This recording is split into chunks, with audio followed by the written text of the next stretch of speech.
नमस्कार,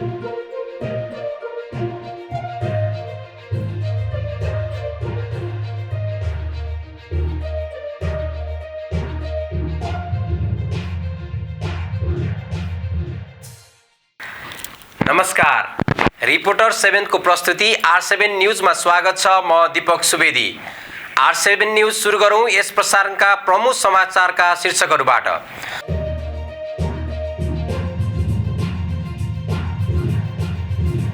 संसद नरहेका 7 मन्त्रीलाई पदमुक्त गर्न आदेश माग्दै सर्वोच्चमा रिट। शपथका क्रममा प्रधानमन्त्रीले राष्ट्रपतिलाई त्यो पर्दैन भनेको विषयमा सर्वोच्चमा रिट मंगलबार पेशी हुँदै। बजेट अधिवेशनको सबै तयारी पूरा, प्री बजेट छलफलको समय घर्कियो। पछिल्लो 24 घण्टामा भारतमा एकै दिन 2 लाख भन्दा बढी कोरोना संक्रमित थपिए र अन्तिम मिनेटमा गोलकिपरले गोल गरेपछि लिभरपुलले वेस्ट ब्रामलाई हरायो।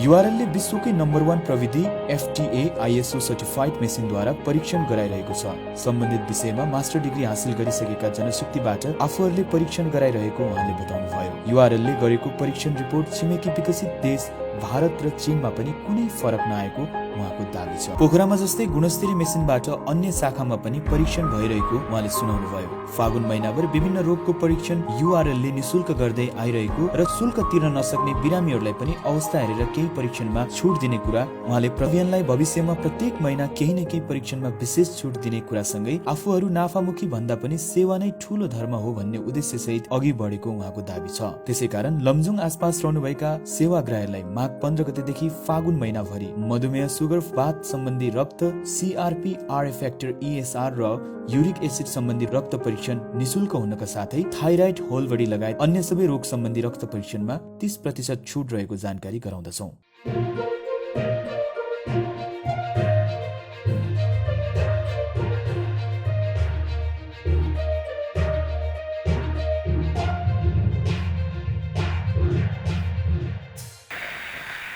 अब R7 न्यूज विस्तारमा।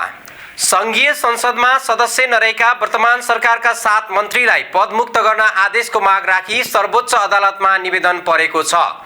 प्रधानमन्त्री KP शर्मा ओलीले संसद नै नरहेका 7 जनालाई वैशाख 31 गते मन्त्रीमा पुनः नियुक्त गरेका थिए। उनीहरूलाई सोही दिन राष्ट्रपति विद्यादेवी भण्डारीले पद तथा गोपनीयताको शपथ गराएकी थिइन्।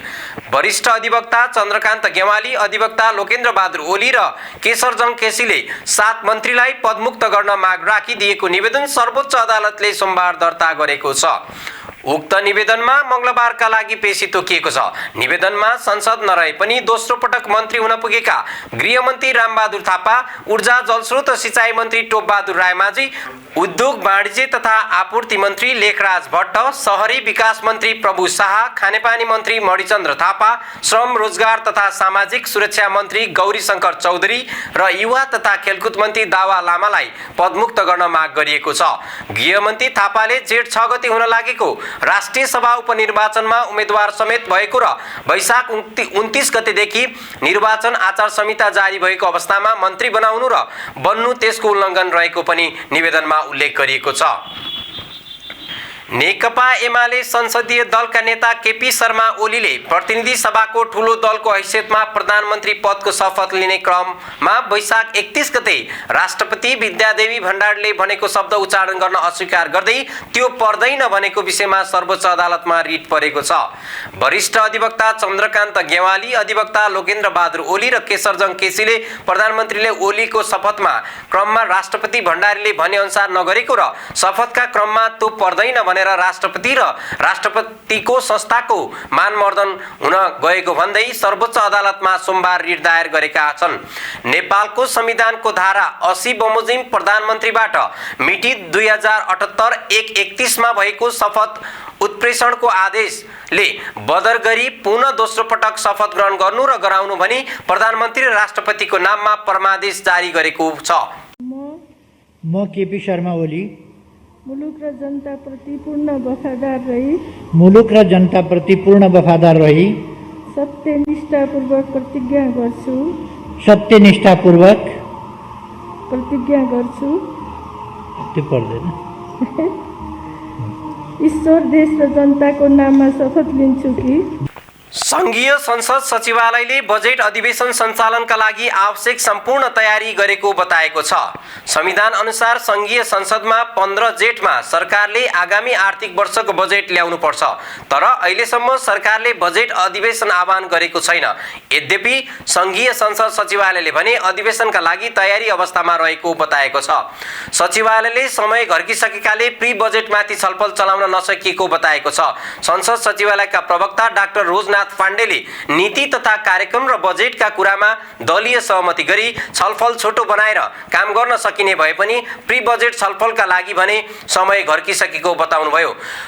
उहाँले प्री बजेटलाई त सम्भव देखिएन, 15 दिन अगाडि भन्ने छ, त्यो हामीले समय गुजारिसकेका छौं। अब नीति तथा कार्यक्रम र बजेटका कुरा छन्, त्यसका लागि 1-2 दिनभित्रै यदि बैठक आह्वान भइहाल्यो भने बैठकलाई छोटो तरिकाले सञ्चालन गरी सीमित संख्यामा मानवीय सदस्यलाई समय उपलब्ध गराएर दलीय प्रतिनिधित्वको हिसाबले सहमति गरेर सञ्चालन गर्ने हो भने त्यति ठूलो समस्या छैन। प्रवक्ता पाण्डेका अनुसार कोभिड-19 को महामारी तीव्र ढङ्गले बढ्दै गएकाले भर्चुअल बैठक सञ्चालन गर्नु परेकाले पनि त्यस किसिमको प्राविधिक तयारी सचिवालयले गरेको छ, तर भर्चुअल बैठकका लागि कानुनी संरचनाले बाधा पुर्याउने उनले बताए। संविधान र संघीय संसदको प्रतिनिधि सभा र राष्ट्रिय सभा कार्य सञ्चालन नियमावलीले भौतिक रूपमा उपस्थित भएर बैठक सञ्चालन गर्ने कुरालाई मात्र आधिकारिक मानिने र उपस्थितिका लागि हस्ताक्षर गर्नै पर्ने भएकाले भर्चुअल बैठकलाई कानुनी मान्यता दिने अवस्था नरहेको उहाँको बताइ छ। बन्द भएको मौकामा अस्पतालभित्रको क्यान्टिनले कमाउ धन्दा चलाएको आरोप लगाउनुभयो। एक प्लेट चना र एउटा अण्डाको 90 रुपियाँ तिर्नु परेको बताउँदै उहाँले त्यही नास्ता बजारमा 30 रुपियाँ बढी नपर्ने बताउनुभयो। अस्पतालभित्र सञ्चालित क्यान्टिनमा पोसिला खाना तथा नास्ता, झोलिलो खानेकुरा, तातो पानीको व्यवस्था हुनुपर्ने उहाँले भन्नुभयो। क्यान्टिन सञ्चालकले 1 लिटर पानी तताएको समेत 50 रुपियाँ लिँदा रहेछन्। उहाँका अनुसार नाम मात्रको दाल र भातको एक छाक 300 रुपियाँ असुल्ने गरेको छ, तर बजारमा 120 रुपियाँमा क्यान्टिनको भन्दा बढी स्वादिष्ट र गुणस्तरीय खाना पाइन्छ। युवा नेता नरेन्द्र विकले कोभिड अस्पतालका रूपमा सञ्चालन गरिएको यस अस्पताल परिसरको क्यान्टिनमा कुनै पनि स्वास्थ्य सुरक्षा मापदण्ड पालना हुने नगरेको बताउनुभयो। आइसोलेसनमा रहेका बिरामीलाई भेट्न गएर आउने आफन्त कुरुवा निर्वाध रूपमा खाना तथा नास्ता खाना आउने गरेको, सतर्कता नअपनाएको, क्यान्टिनको खाना नास्ता गुणस्तरहीन रहेको उहाँको गुनासो छ। क्यान्टिनसँगै जोडिएको प्रतीक्षालय समेत संक्रमणको अर्को डरलाग्दो ठाउँ भएको युवा नेता विकको भनाइ छ।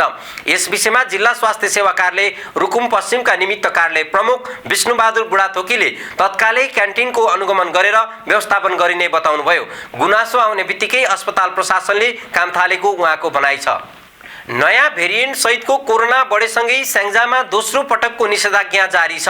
सुरक्षा मापदण्ड अवलम्बन गर्नुका साथै सामाजिक दूरी, मास्क र सेनिटाइजरको प्रयोग अनिवार्य गर्न प्रशासनको कडा निर्देशन छ। कोरोना संक्रमणले जताततै त्रसित बनाएको बेला यहाँका कैदीबन्दी भने उही पुरानै अवस्थामा छन्। कैदीबन्दीसँग न मास्क छ न सेनिटाइजर। कोरोना भाइरस संक्रमण नियन्त्रणका लागि मास्क, सेनिटाइजर र सामाजिक दूरी अनिवार्य ठानिएका बेला स्याङ्जा कारागारमा यसको उपलब्धता छैन। शाखाको बजेटले व्यवस्थापन गर्न सकेका छैन। राज्यको नजर कैदीबन्दीमा पर्न सकेको छैन। सामाजिक दूरी त परे जाओस्, हात सफा गर्न सेनिटाइजर र सामान्य मास्क समेत कैदीबन्दीले प्रयोग गर्न पाएका छैनन्। सहयोगी दाताहरूले उपलब्ध गरेका मास्क र सेनिटाइजरले एक दुई दिन मात्र धान्छ, त्यसपछि सकिन्छ। हामी त सधैँ उपेक्षित भइरहेका छौं। कोरोना संक्रमणले विश्व हलचल मचाउँदा समेत राज्यले हाम्रो स्वास्थ्यका बारेमा केही सोचेको छैन। नाम उल्लेख नगर्ने शर्तमा एक बन्दीले भने हाम्रो पनि त ज्यान हो, स्वास्थ्य भई बाँच्ने हाम्रो पनि त मन छ। कारागार व्यवस्थापन विभागले रोकथामका लागि आवश्यकीय सामग्रीको सूची मागेर पठाए पनि अझै प्राप्त नभएको प्रमुख भण्डारीको भनाइ छ।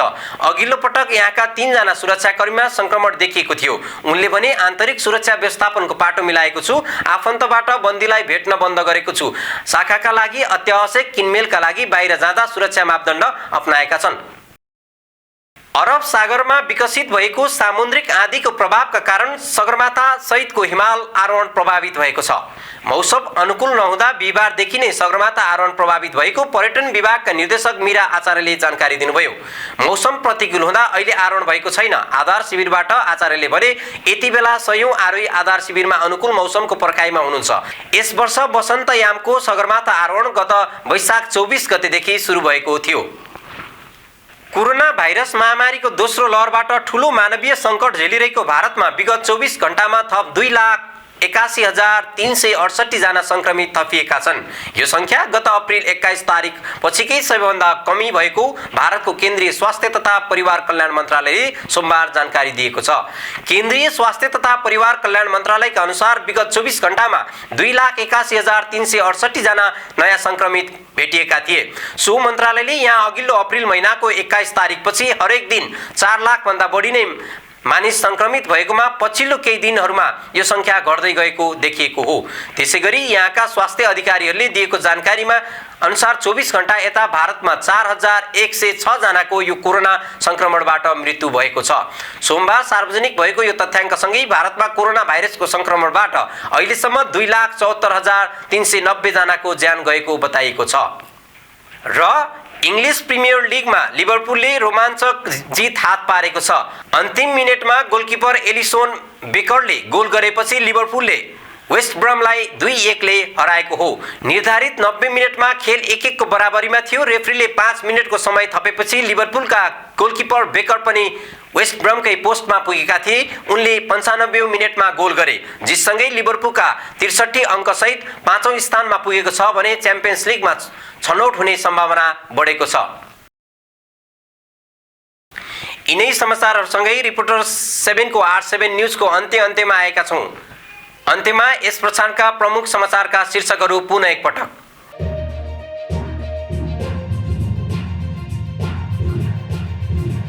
संसद नरहेका 7 मन्त्रीलाई पदमुक्त गर्न आदेश माग्दै सर्वोच्चमा रिट। शपथका क्रममा प्रधानमन्त्रीले राष्ट्रपतिलाई त्यो पर्दैन भनेको विषयमा सर्वोच्चमा रिट मंगलबार पेशी हुँदै। बजेट अधिवेशनको सबै तयारी पूरा, प्री बजेट छलफलको समय घर्कियो। पछिल्लो 24 घण्टामा भारतमा एकै दिन 2 लाख भन्दा बढी कोरोना संक्रमित थपिए र अन्तिम मिनेटमा गोलकिपरले गोल गरेपछि लिभरपुलले वेस्ट ब्रमलाई हरायो। R7 न्यूज आजलाई यति नै। समाचार कक्षका सम्पूर्ण सहकर्मी मित्रहरूलाई धन्यवाद दिँदै म दीपक सुवेदी बिदा हुन्छु। नमस्ते।